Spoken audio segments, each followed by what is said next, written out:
Chelsea Football Club Garnacho has told his friends he's joining Chelsea. Great. But Fabrizio now has dropped a bombshell that Garnacho has rejected Bayern Munich 48 hours ago. We need to talk about it. Xavi Simons to Chelsea apparently is a done deal. All that waits is Nicholas Jackson's future and Nkunku's future. Matt Law's coming out with his wonderful news. It must be true. And finally, I actually watched Chelsea under-21s yesterday against Manchester City, and we need to cover it. People are going to say, why are we covering this? Because Shummuheka looked amazing, and we need to break it down because for me, he's going to be Chelsea's third choice striker. And finally, Antwi, the right winger, the Swedish international, is going to be sold. A lot of people are going to say, where? To Chelsea v Strasbourg. We're going to talk about it. We're going to break it down. We're going to get into the little details. And what you're going to do is pay your rent. Because at the end of every video, you should be paying your rent. Some people like to do it in advance. Hit that like button now. And if you're new to the channel, you like the energy, you like the low budget quality, but you think I'm entertaining or you think I'm a muppet, just subscribe to the channel. You'll enjoy it. Let's get it started. Let's get it cracking. Let's get with it. Alejandro Garnacho. Once out of Manchester United, and is getting to the point now where I can't bear the news anymore. I've given up. Look, he's coming to the Chelsea. He's coming to Chelsea. He's going to be playing at SW6, and the reality is he's going to be in the royal blue of Chelsea. And I'm sick and tired of it because at this moment in time, Fabrizio is doing my head in. But I need to report the news. We're getting major outlets coming out and talking about it, so we're going to break it down. Number one, Alex Crook for TalkSport is absolutely coming with a story that makes me feel sick. I didn't hear nothing about Garnacho for a few. And you know what? I said, partially, this might be good news. Maybe they get moving away from him. Maybe they're coming to their senses. But no. Apparently, Garnacho's telling his friends he's going to join Chelsea. Firstly, I really hope it's one of those situations where it's you tell your friends, oh, I think I've got a new job, and it doesn't work out and you look like a mug. So sometimes it's better to stay quiet. So I really hope Garnacho looks like a mug, but I highly doubt it. Because what Alex Crook is saying is very confident that this deal is going to happen. The player is telling his friends, and conversations are going to intensify in the upcoming days. Woohoo! Lovely jubbly for Chelsea, right? That's exactly what we need on the left side. A player that dribbles with his head down and just shoots on sight instead of looking to pass the ball. But what Fabrizio said today has really kind of ruined my mood. I'm not gonna lie to you. Like, the fact that I have to sit here and talk about the news and Fabrizio is delivering me this kind of news, broski, you basically ordered me a pizza with mushrooms on it. I don't like it. Get me chicken pizza with some pineapple on it and I'll be very happy. The minute you put mushrooms on my pizza, you've ruined it. Absolutely ruined it. I don't want it anymore. I'd rather not eat. I'll be that honest. Fabrizio said, Garnacho has rejected Bayern Munich 48 hours ago. Bayern Munich picked up the phone and, you know, Max Erbel picked up, hey, Omar, can I talk to Garnacho? They said, no problem, let me forward you through. He's picked up the phone. Alejandro, what's Munich saying this time of the year? I think you should come and find out. Alejandro said, sorry, I'm proper Chelsea. And this is getting me very annoyed because he's basically said, no chance. I'm not interested in joining you. Under no circumstances will I be coming to Bayern Munich. And this is the third player now that is dunking on their head top. Player number one, Gittins. Great, we got Gittins over Bayern Munich. Wonderful. Then Xavi Simons doesn't want to chat to them. He said, look, I'm not interested in you. You're not the club of my dreams. I'm going to Chelsea. And now it looks like Garnacho has said the same thing. I've taken two things away from. Number one, Bayern Munich are absolutely getting dunked on by Prem clubs. The one time they didn't was when they took Elise off us, and I'm very annoyed by that. And number two, I don't understand why Garnacho has this obsession with us. I really don't. Broski, you're coming and you're going to compete with Gittins and you're going to compete with Xavi Simons. I don't want you to play. I've never seen a fan base not want a player more. All of us are praying and wishing, or at least 95% of us are praying and wishing this deal doesn't go through. A lot of us are doing copium. People are going through your numbers, trying to find angles, trying to find some statistics, trying to find some sort of methodology that explains why we're going for you. At this moment in time, Fabrizio said it's simple. Omar Barada and Chelsea have a brilliant relationship. They're going to try to sort it out. What's holding it up right now is very simple. Chelsea don't want to pay 50 million. They want to pay 30. Manchester United want to pay in and around 50 million pounds for their player. It's going to be complicated. I'm going to tell you what's going to happen.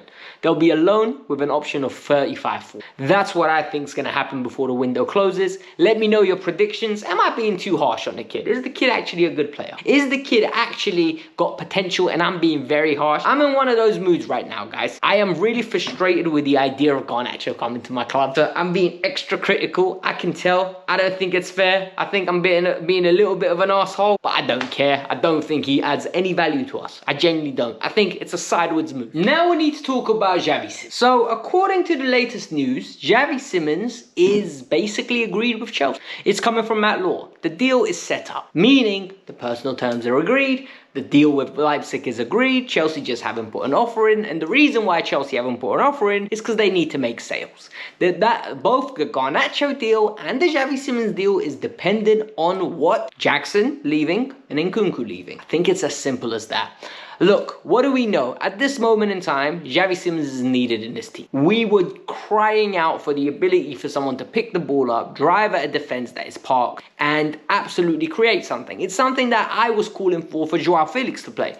Why? Is it frustrating when someone tries to run at someone and loses the ball? Yes, but every now and then he'll beat his man and then all of a sudden the low block collapses and space for others opens up. I think with Estevao, we have that. With Palmer, we have that. We need one more. You get one more and all of a sudden you can start opening stuff up. Xavi Simons does that. Whether Xavi Simons can play on the left-hand side, on the wing, I don't know. We're going to see.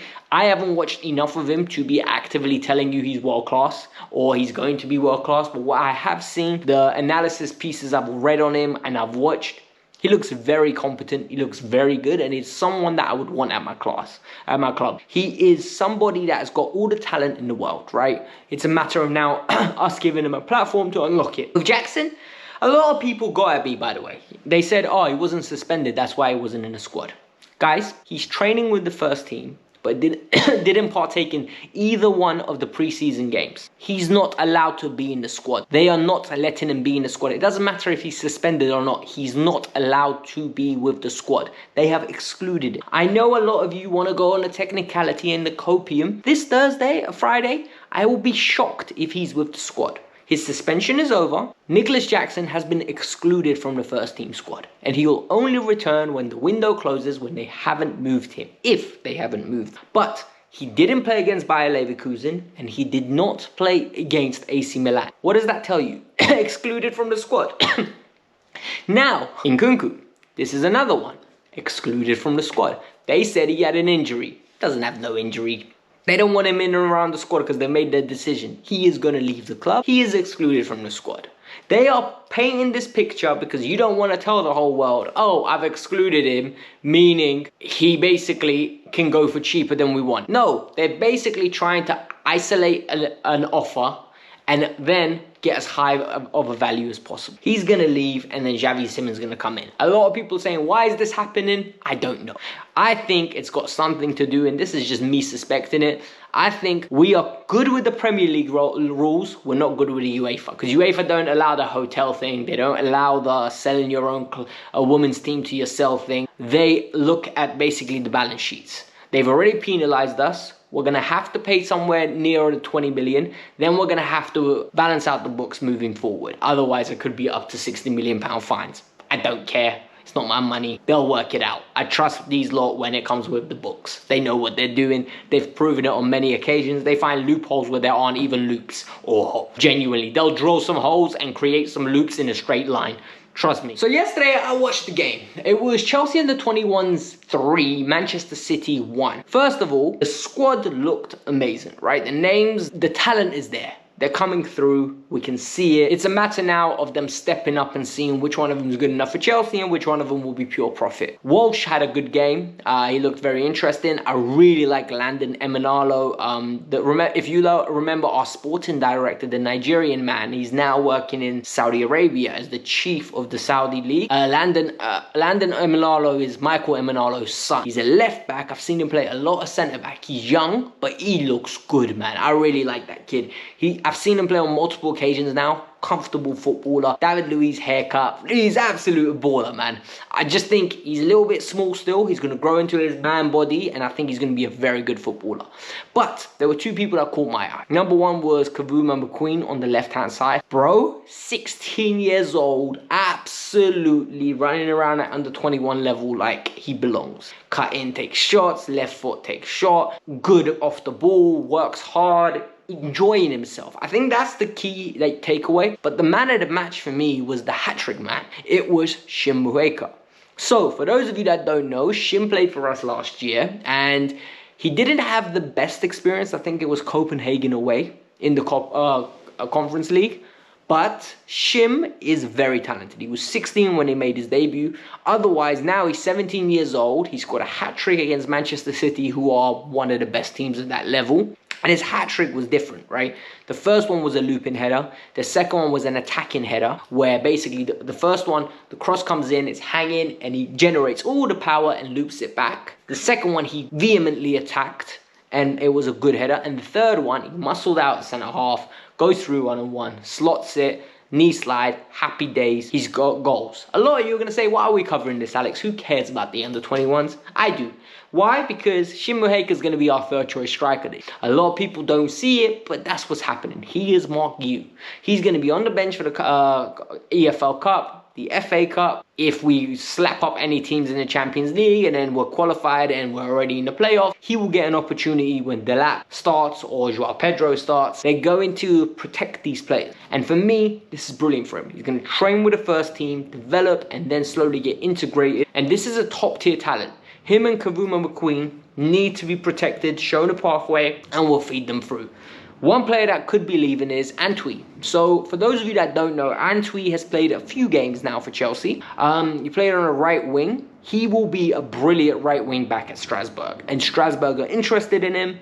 And it's a matter now of him going out there. Chelsea keeping his rights, obviously, because he's still in the blue coat pyramid. The key will be how much he goes for and when he goes. I am very excited for this move if it happens, because on that right wing, he is going to be phenomenal. Get to the byline, good crosser of the ball, powerful runner, intelligent, versatile. I think he's going to have a tremendous career at top level football. I don't know whether it's the very top of the Chelseas, the Arsenals, the Man Uniteds, the Barcelonas, but I think he's going to be playing in top 5 leagues in the world and having a good career. It just looks technically good. He's imposing physically, he's intelligent, and I always say, if you're good at receiving the ball and you have technical security, everything's fine from there.